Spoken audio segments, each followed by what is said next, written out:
Hi, I'm Greg Aegis, and this is the EverQuest II Destiny of Velious live webcast. I've got Salim, senior designer. Dave Georgeson, senior producer. fantastic. I want to thank everyone in the community who's watching this, and we'll be posting the recording as well, for joining us. It's going to be an exciting time. We've got about a month to go before the latest expansion in EverQuest II, and absolutely. And what we thought is we've been getting, as we always do, a ton of questions from our fantastic community about this expansion. What's it about? What's in it? What are the exciting things? So what we're going to do in order to get the word directly to you is do one of these live webcasts once per week leading up into launch. So we'll have 4 total, and we're kicking it off right here. So I've got a list of great questions that our community team, our fantastic community team, can't see them behind the camera. We got Joel and Tiffany who are manning things behind the scenes here.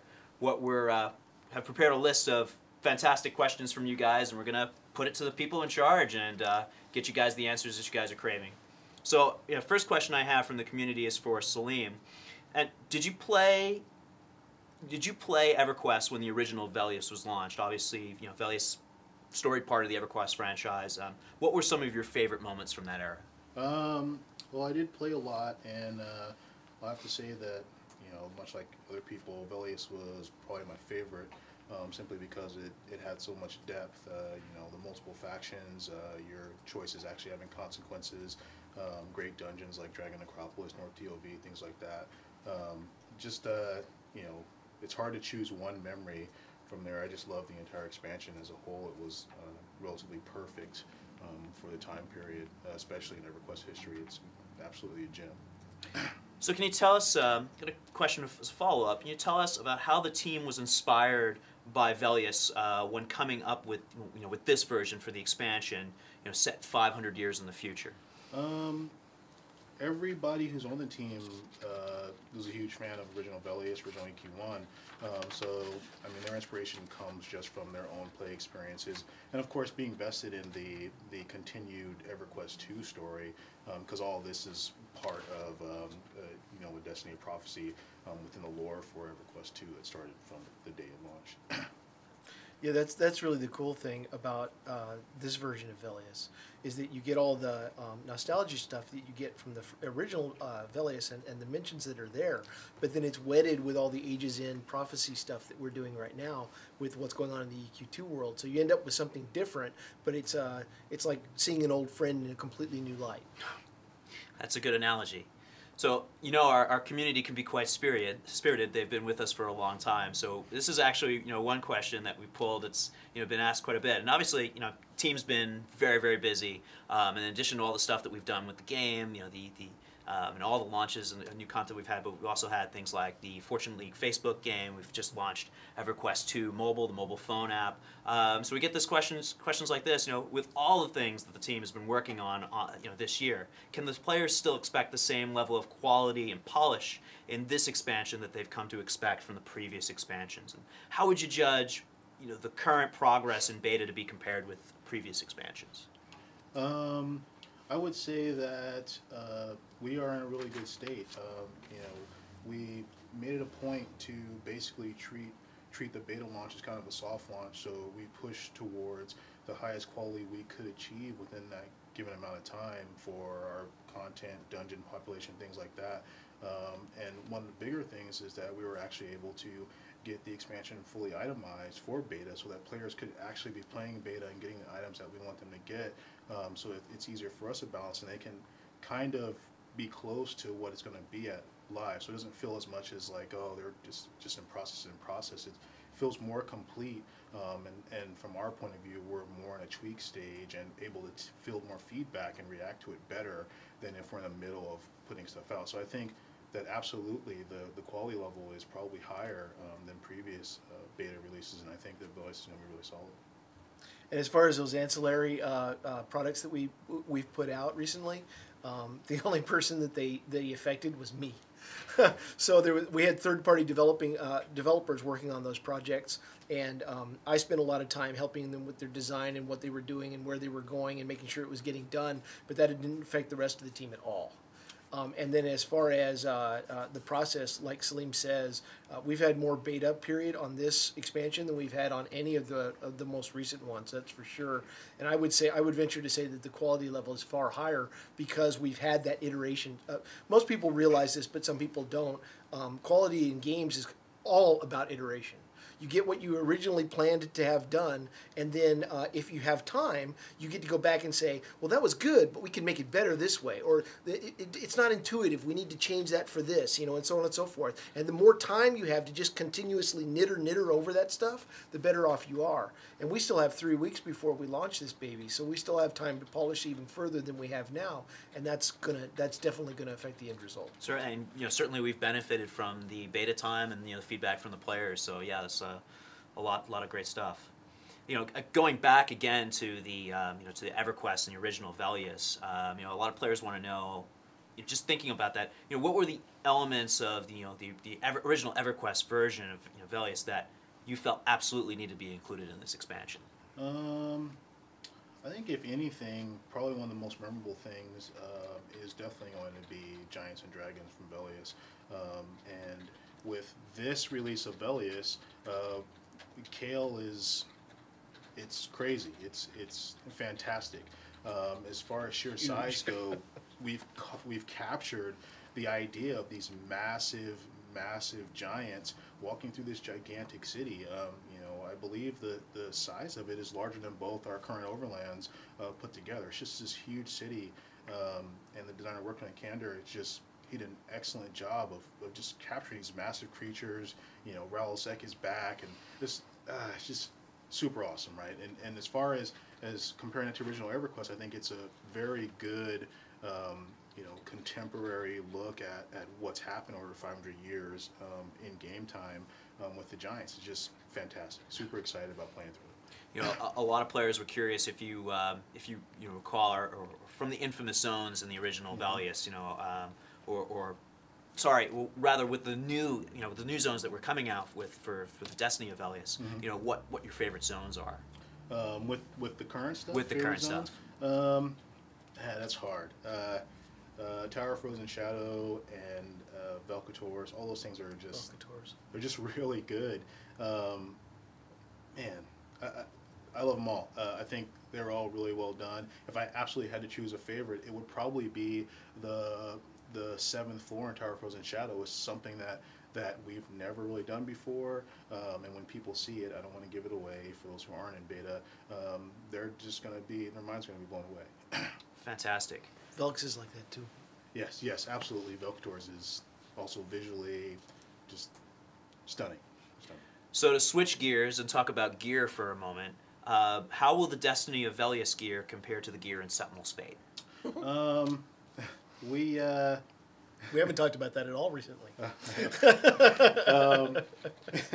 So, Sentinel's Fate, I guess, Destiny of Velious gear will be better. There's obviously a player growth that we have to nurture. And we had to, as a design team, we had to stop and look at where our players were power-wise, and the types of problems that we were running into with just standard inflation and things like that.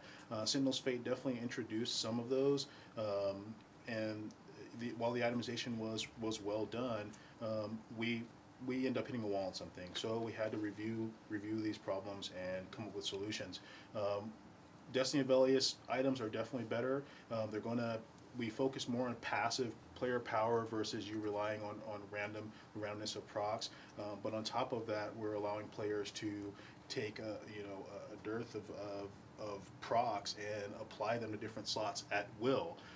So players will get to choose these different effects they want to do, kind of mix and match and see what works best for their particular class or whatever. On top of that, the standard item growth is very straightforward, very easy to understand. This item is definitely more powerful than this, and it's kind of a shell that they can socket and put other things in if they want to. There's quite a bit of customizability in the new items, but it is definitely different than what we had before. Yes, indeed. So certainly a whole bunch of depth to everything that goes into to gear with this game. Yeah. Fantastic. Yeah. Talking a little bit about story events, one player wants to know, will we be seeing more of the story events, such as the Mars twins, or perhaps a trip into the Shard of Valor? And will there be any access to the growth in the Awakening lands? So the first part of those we're not really focused on at the moment. As far as growth, there are no plans to introduce Shard of Growth or anything like that. At least not now, not with Velious 1. What happens after that, really couldn't speak to. But the other stuff, yeah, we currently it's kind of shelved as far as what we're going to do with that.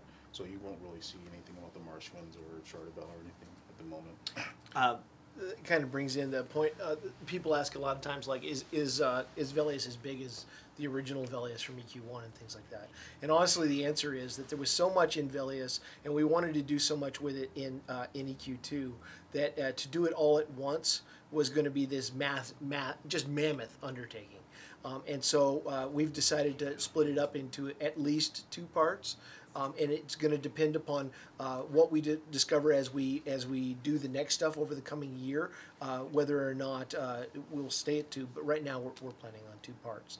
So some of the stuff that isn't in the first part is definitely going to be in the second part, but not guaranteed everything. We're not going to try to cram everything that was in Velious 1 into Velious 2. We've got new ideas to go with it too.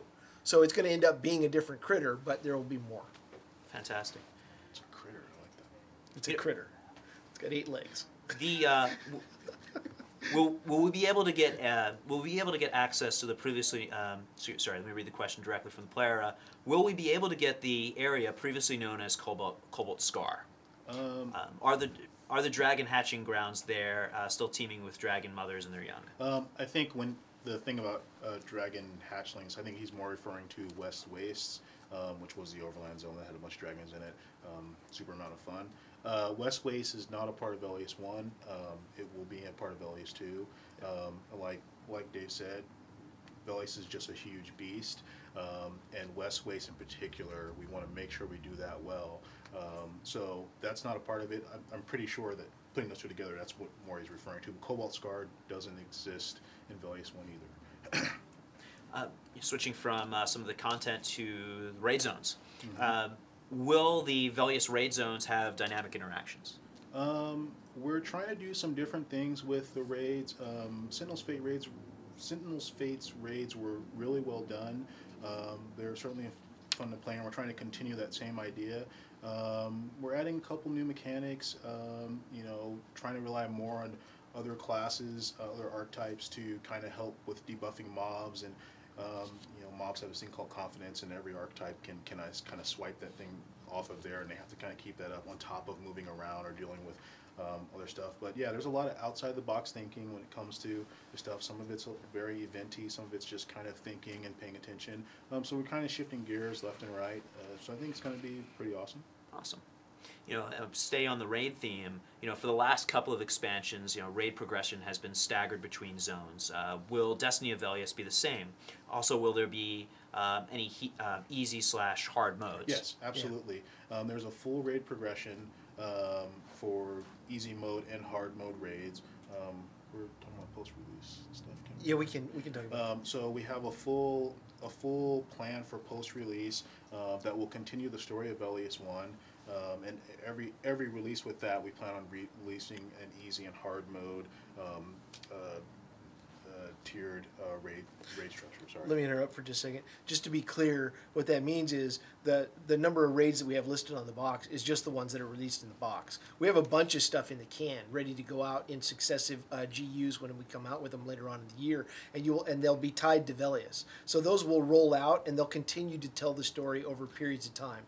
And we're also setting that up so that people don't just race to the last raid and just live there forever. Yeah. So that there'll be reason for them to go through and find all this stuff. It'll be very, very nice. Oh, fantastic. What level ranges are we dealing with for the Velious zones?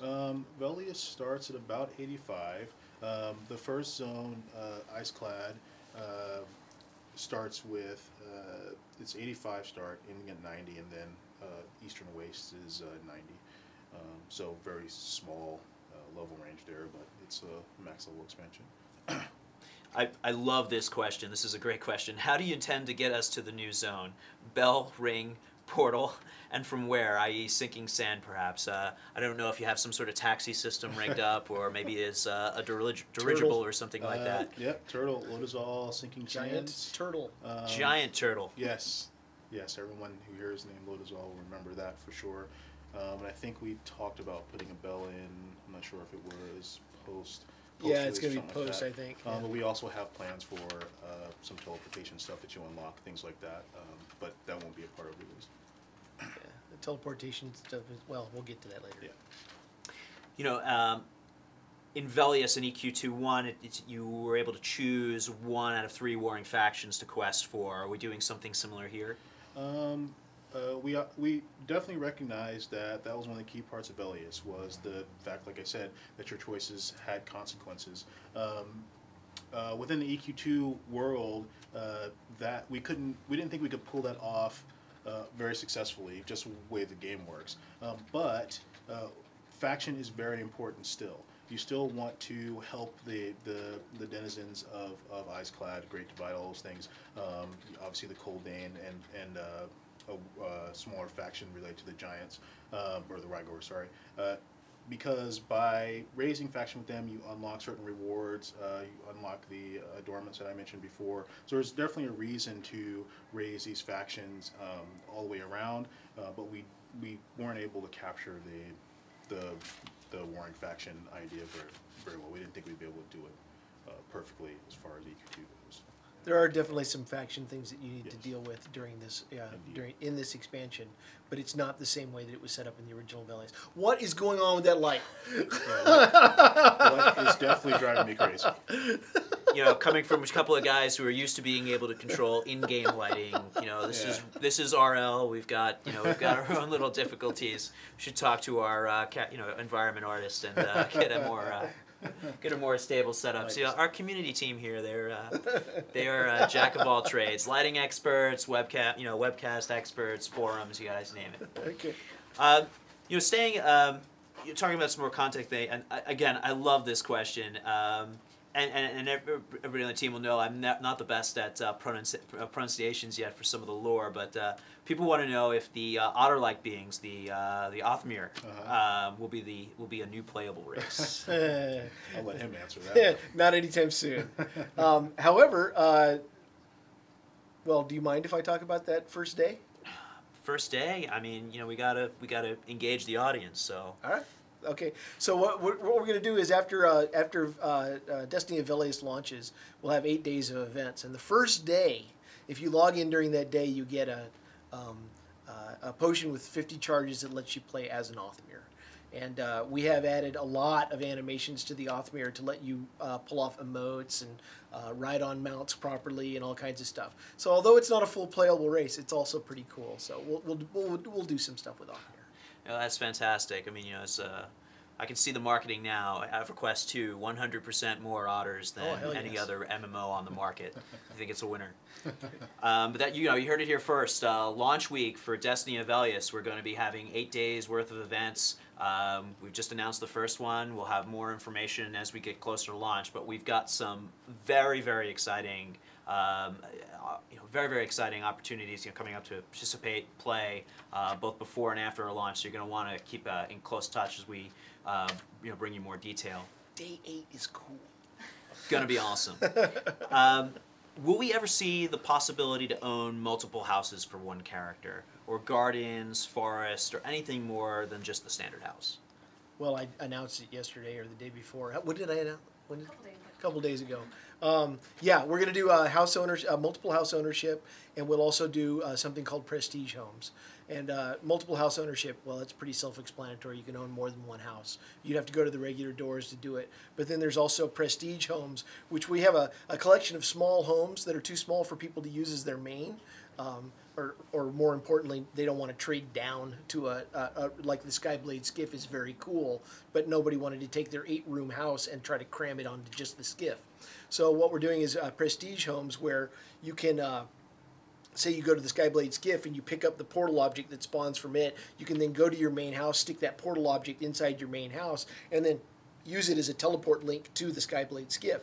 So the concept of prestige homes is that you can effectively create for lack of a better non-fantasy term, or a fantasy term, it's like a networked house. So you can keep putting these portals and stuff in it. And in fact, the Prestige home can spawn multiple portals. So you can have the same Prestige home connected from multiple main houses. So it'll be really cool. The decorators are, well, this is the one time they actually like me. So our housing system is just so robust. As we're adding yeah, more our to housing system is amazing, and Very this awesome. will be very cool for anybody that's interested in housing at all. We just have a few minutes left in this first webcast, so I'm gonna, we're gonna move quickly now and get to a couple of great, quick teaser questions. Tease a little bit, and we can talk more, next Friday when we do the next live webcast. But flying mounts, just briefly, are we gonna be able to use those anywhere in Norath? What information can you tease out of it? When I think about the expansion, I think that's the biggest thing, to be able to have a flying mount. Everywhere except indoor and in cities, you'll be able to use the flying mounts. So you can fly over all the old world content, all that stuff, and in fact, well, they'll see that right away when they start playing around with it. But yes, you can go almost everywhere, and I can't wait personally to fly around with other people in the Kingdom of Sky, because that's what the darn zone was built for. Yeah. So it's finally coming out. It'll be great. So that may work into my next question, would be, what features or areas are you most looking forward to the player base experiencing in Velious? Features is by far probably. Oh, the public quests! I can't wait for Yeah, people to yeah. play the public quests. That's we've received really great feedback during beta from people that have played them. All the things where you can, what a public quest is, where it's events that spontaneously go off, and basically anybody in the area can participate in those, and the more the merrier. Other games have had public quests, and one of the drawbacks to them is that once the zone is less populated, the quests are not useful. But these are all designed to scale up and down with the population that goes with them, so they're always fun. And it's been well received, and I can't wait for people to rip into them. Yeah, and Fantastic. speaking of the public quest, the big thing that we get out of that is that we're able to recreate the Colvin Ring quest. So we have the Ring War, so that you can get the 10th ring. And I think that's going to be super awesome. Really I keep cool. saying awesome just because the expansion is just going to be that great. So I've got one last plea here from a player, asking if you can please tease us about Velious Part 2, without giving away too much detail with the marketing guy looking down. But what details can you hint at? None. None. I like that. There will be Approved. snow. There will be snow. There will be dragons. We can say that much. It'll be called Velious. There will be snow. There will be dragons. Dragons, yes. We're not revealing That's anything probably all they else. care about, dragons. Yeah. All right, fantastic. Well, I really want to thank everyone in the community again for watching. This has been fantastic. Hopefully you guys have found this informative. Keep your questions coming into their community team. Don't forget, next week, same time, EverQuest II, Destiny of Velious live webcast, and then we'll also be posting the recording, which you can be able to find through EverQuest2.com, or you can link up to our Facebook page and watch it off Facebook. It's been a pleasure, and we'll see you next Friday. Thanks for watching. Bye.